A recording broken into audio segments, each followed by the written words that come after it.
महाराजा जिवाजीराव शिंदे महाविद्यालय श्रीगोंदा। मी प्राध्यापक बापूसाहेब बबनराव सरोदे। इयत्ता 11वी व 12वी या वर्गांना शिक्षणशास्त्र या विषयाचं अध्यापन करतो। आज आपण प्रकरण क्रमांक 3 की सामाजिकरण म्हणजे काय मागच्या पाठामध्ये आपण पाहिलेलं आहोत।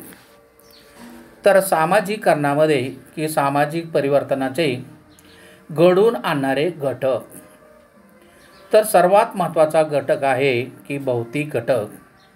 तर अगोदर आपण मुद्दे पाहू, सामाजिक परिवर्तन करणारे घटक पाहूया, मुद्दे पाहूया। पहिला मुद्दा आहे की भौतिक घटक।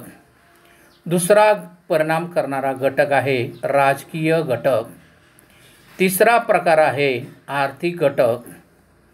चौथा मुद्दा आहे औद्योगिक घटक। पाचवा मुद्दा आहे शास्त्रीय व तंत्रज्ञानातील घटक। आणि 6वा मुद्दा आहे सामाजिक व सांस्कृतिक घटक। 7वा मुद्दा आहे वाहतुकीची साधने। 7वा मुद्दा आहे सामाजिक परंपरा, मूल्य व कायदे। 8वा मुद्दा आहे की चळवळी। आणि 10वा परिणाम करणारा घटक आहे लोकसंख्या विषयक घटक। अशा प्रकारचे 10 मुद्दे सामाजिक परिवर्तनाच्या घडून आणणारे हे मुख्य घटक आहे। तर आपण पहिला मुद्दा पाहू की औद्योगिक घटक। की औद्योगिक घटकामध्ये यामध्ये की जगामध्ये कुठे ना कुठं नैसर्गिक की 2 प्रकारच्या आपत्ती आहे। आपत्ती व्यवस्थापनाच्या 2 पद्धती आहे। एक मानव निर्मिती आपत्ती आणि दुसरी नैसर्गिक आपत्ती। की अचानकपणे उद्भवणाऱ्या संकटाशी सामोरे जाण्यासाठी की भरपूर अशा आपत्ती जगामध्ये येत असतात आणि त्याला सामोरे जाण्यासाठी आपण शिक्षणाद्वारे आपत्तीचं व्यवस्थापन केले गेलेले आहे। आज तंत्रज्ञानाचे युग आहे। या तंत्रज्ञानाच्या युगामध्ये विविध संशोधन झाले गेलेले आहे। त्याच्या अगोदर जे प्रगत देश आहे त्या प्रगत देशामध्ये की भूकंप होण्याच्या अगोदर आपल्याला माहिती मिळते। मग त्याच्यावर आपण काय करतो की उपाय करतो, नियोजन करतो, किंवा की भूकंप झाल्यानंतर की आपत्ती आल्यानंतर की त्याचं व्यवस्थापनसुद्धा की लगेचच्या लगेच केलं जातं। म्हणजे आपत्ती व्यवस्थापनाचे की मानवनिर्मित आपत्ती आणि नैसर्गिक आपत्ती। तर आपण पहिल्यांदा की आपत्तीचा की नैसर्गिक आपत्ती पाहू। मग नैसर्गिक भौतिक घटकामध्ये भूकंप, ज्वालामुखी, उद्रेक, मोठ्या आगी, भौगोलिक परिस्थिती इत्यादी भौगोलिकचा आपण या बाबींचा समावेश होतो। मग आपण पाहतो की लातूरमध्ये मोठा भूकंप झाला गेला।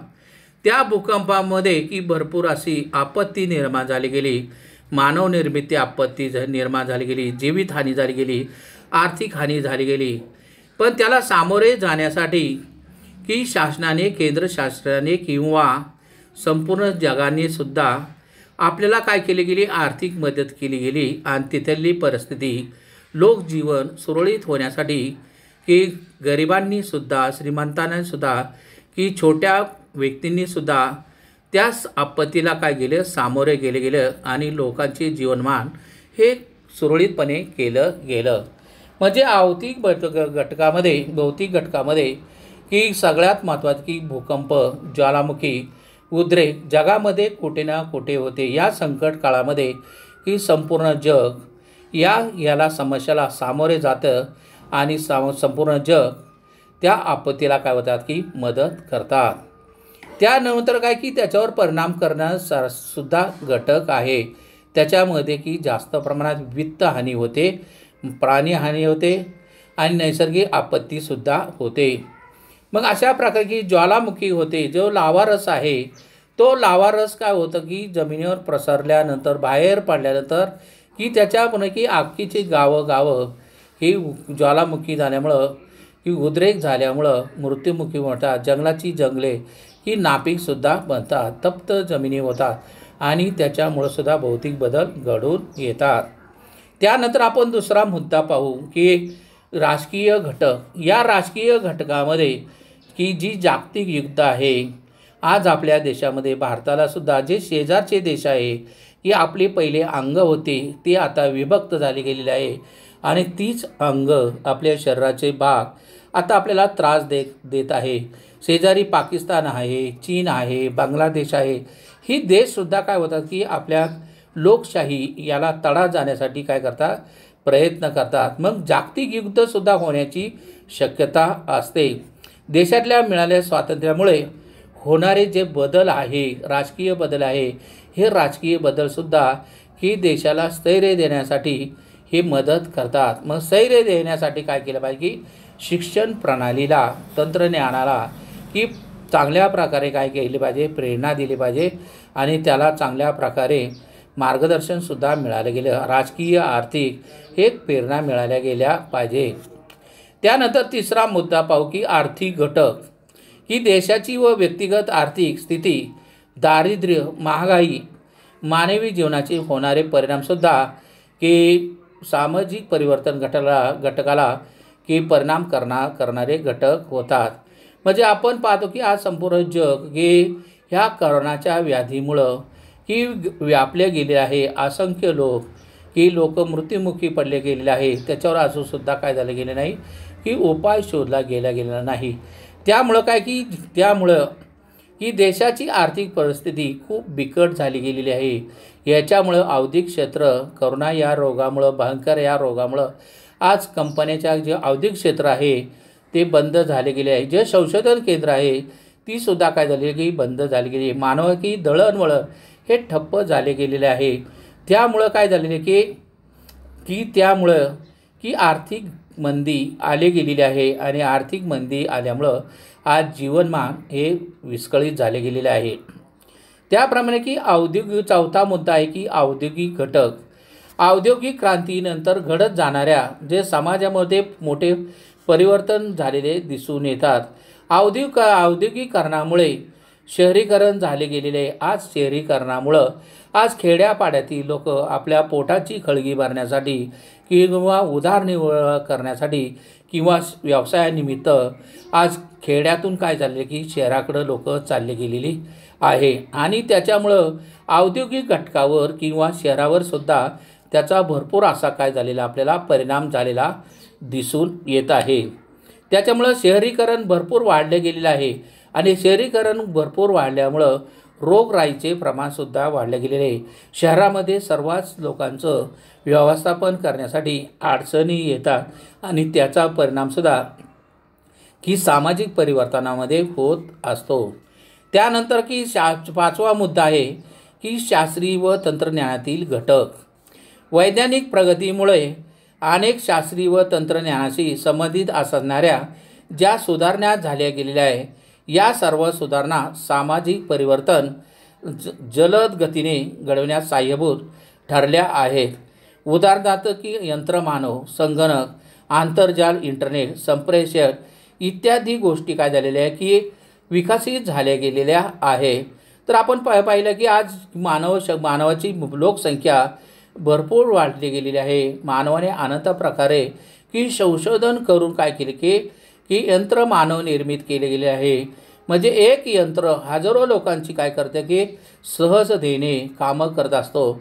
त्यामुळं काय झाले की देशामध्ये, जगामध्ये ही बेकारी वाढली गेलेली आहे आणि बेकारी वाढल्यामुळं ही आर्थिक मंदी वाढली गेलेली आहे आणि त्याचासुद्धा काय होतं की सामाजिक परिवर्तनामध्ये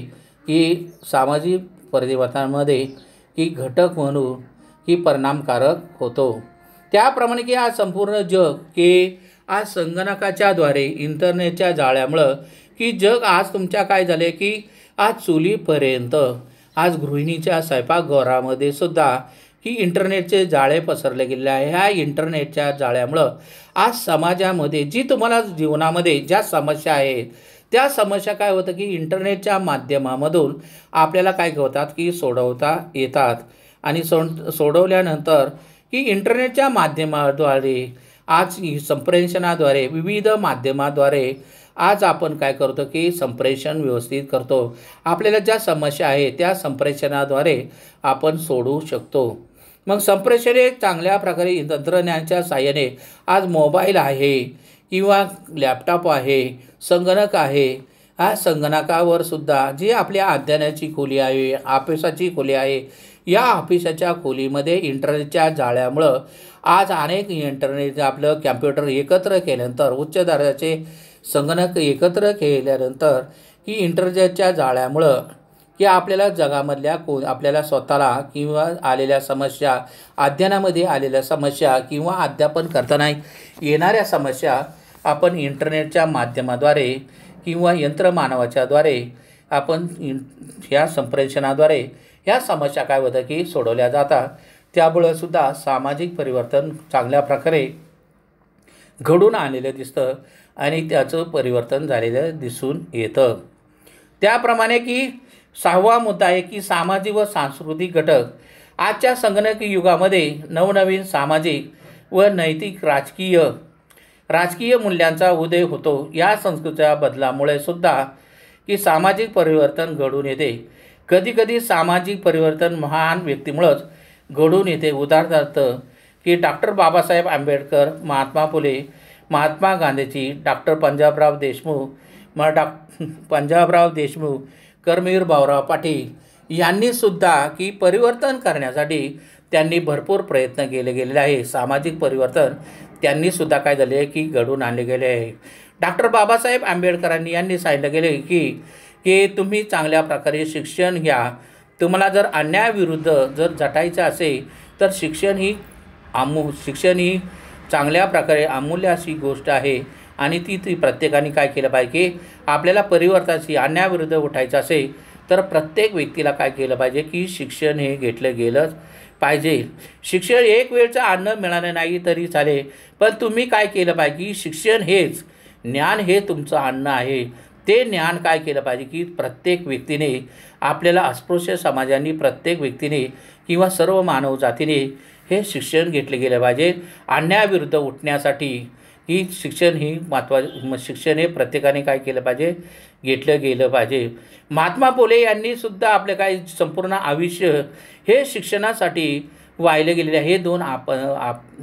हे दोन विचारवंत की महात्मा फुले आहे किंवा महात्मा गांधीजी आहे किंवा कर्मवीर भाऊराव पाटील आहे, यांनी संपूर्ण दोघांनी सुद्धा आपले संपूर्ण कुटुंबाने सुद्धा की दोन्ही कुटुंबांनी आपलं संपूर्ण जीवन हे की शिक्षणासाठी वाहवून घेतले गेलेलं आहे. त्यासाठी महात्मा फुले यांनी की जर मुलगी शिकली गेली, एक मुलगी शिकली तर संपूर्ण कुटुंब शिकल्यासारखं होईल. म्हणजे मुलींनासुद्धा शिक्षण दिल्यानंतर ज्या त्यांच्या गरजा आहे, मुलींच्या ज्या गरजा आहे त्या गरजा गरजा सोडायच्या असेल तर मुलींना शिक्षण दिल्या गेल्या पाहिजे. जर मुलींना शिक्षण दिलं गेला तर जी लोकसंख्या वाढ होत आहे त्या लोकसंख्या वाढीला आळा बसेल. आज मुलींनासुद्धा शिक्षण घेऊन आज त्यांनीसुद्धा प्रत्येक क्षेत्रामध्ये की पुरुषांच्या खांद्याला खांदा लावूनसुद्धा प्रत्येक क्षेत्रामध्ये त्यांनी विजय मिळवलेला गेलेला आहे. त्यांनी आकाशाला सुद्धा की गवसणी घातली गेलेली आहे. हाच स्त्रियांनीसुद्धा की खूप शिकूनसुद्धा की त्यांनी चंद्रावर सुद्धा पाऊल ठेवले गेलेले आहे. त्याप्रमाणे त्यांनी हवेवर सुद्धा विजय मिळवला गेलेला आहे. त्याप्रमाणे जमिनीवर सुद्धा विजय मिळवला गेला आहे. पाण्यावर सुद्धा विजय मिळवले गेले. म्हणजे प्रत्येक क्षेत्रामध्ये मुलींनी सुद्धा की ज्ञानाच्या जोरावर, शिक्षणाच्या जोरावर की प्रतिकूल परिस्थितीमध्ये चांगल्या प्रकारे शिक्षण घेऊन की त्यांनी सुद्धा आपल्या पुरुषांच्या खांद्याला खांदा लावून चांगल्या प्रकारे की बरोबरीने जग सुंदर बनवण्याचा प्रयत्न केला गेलेला आहे. 7वा मुद्दा आहे की वाहतुकीची जी साधने आहे. आंतरजालामुळे काय की वाहतूक सर्वात महत्त्वाची आहे. ग्रामीण व शहरी भागामध्ये दळणवळण जर चांगलं होण्यासाठी की रस्ते सगळ्यात महत्त्वाचे आहे. की जी वाहतुकीची साधने आहे कमी खर्चामध्ये जी जलवाहतूक आहे ती सर्वात स्वस्त आहे. दुसरी वाहतूक सेवा आहे ती रेल्वे आहे. त्याप्रमाणे तिसरी वाहतुकीची साधने आहे ते रस्ते आहे. आणि हे रस्ते चांगले रस्ते जर ग्रामीण भागामध्ये चांगलं केलं गेलं तर आजच्या आधुनिक जगामध्ये वाहतुकीच्या जलद गतीने जलद साधनामुळे सामाजिक जीवनामध्ये गती मिळालेली आहे. म्हणजे कमी वेळामध्ये काय झालं की शिक्षणाच्याद्वारे ह्या ज्ञानाच्याद्वारे सुद्धा आज आपण काय की कमी वेळामध्ये वाहतुकीच्यामुळे आज आपण काय करतो की की ह्या प्रवासाद्वारे आपण काय करतो की जगाचं जग पाहण्यासाठी आपल्या वाहतुकीची साधने भरपूर अशी उपलब्ध झाली गेलेली आहे. त्यानंतर 8वा मुद्दा पाहू, सामाजिक परंपरा व मूल्य व कायदे. फ्रान्स व चीन या रशियामधील क्रांतीमुळे की तेथील समाज रचनेमध्ये परिवर्तन झालेले दिसून येते. कायदे करूनही समाज परिवर्तन करता येतो. म्हणजे कायदे आणि समाज परिवर्तन करून आपल्याला अमूल्य असा बदल घेऊन करता येतो.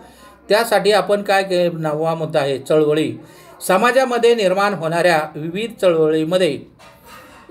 चळवळीमध्ये सामाजिक परिवर्तन होत असते. उदाहरणार्थ की 1942 साली महात्मा गांधींनी केलेली चले जावची चळवळ, दलित चळवळ किंवा स्त्रीमुक्ती चळवळ, गोपाळ गणेश आगरकर, महर्षी कर्वे, महात्मा फुले यांनी या समाजसुधारकांनी चळवळी करून महाराष्ट्रातील समाजास नवे वळण लावलेले की ते म्हणजे शिक्षणाद्वारे वर्तनात परिवर्तन करून घेतले गेलेले आहे. त्यानंतर आपण की समाज परिवर्तनाचा शेवटचा म्हणजे 10वा घटक पाहू, लोकसंख्या विषय घटक. लोकसंख्या हा घटक ही स्थिर स्वरूपाचा नसून तो सतत कमी अधिक होत असतो. म्हणजे लोकसंख्येच्या रचनेमध्ये प्रभाव सामाजिक परिवर्तनावर विशेषतः होत असतो. उदाहरणार्थ आपण पाहू की स्त्री पुरुष प्रमाण कमी अधिक होतच रीतिरिवाजाने प्रथा यामध्ये बदल होतो. पण आज आपण जगामध्ये पाहतो की मुलींचं प्रमाण हे कमी झाले गेलेले आहे. त्यासाठी काय केलं की समाजामध्ये लोकसंख्या वाढीला काय झालेलं नाही की आळा बसला गेलेला नाही. अशा प्रकारे की समाज परिवर्तनाच्या घटकामध्ये की 10 मुद्दे अतिशय महत्त्वाचे आहे. परत एकदा आपण मुद्दे पाहूया. सामाजिक परिवर्तनाचे परिणाम करणारे घटक 10 मुद्दे परत आपण पाहू. ते पहिला मुद्दा आहे की भौतिक घटक, दुसरा आहे राजकीय घटक, तिसरा आहे की आर्थिक घटक, चौथा आहे औद्योगिक घटक, 5वा आहे शास्त्रीय व तंत्रज्ञानातील घटक, 6वा मुद्दा आहे की सामाजिक व सांस्कृतिक घटक आणि 7वा मुद्दा आहे वाहतुकीची साधने. 8वा मुद्दा आहे सामाजिक परंपरा, मूल्य व कायदे. 9वा मुद्दा आहे चळवळी आणि 10वा मुद्दा आहे की लोकसंख्या विषय घटक. हे 10 मुद्दे की सामाजिक परिवर्तनाचा मुख्य घटक आहे. धन्यवाद. नमस्कार. थांबतो. जय हरी.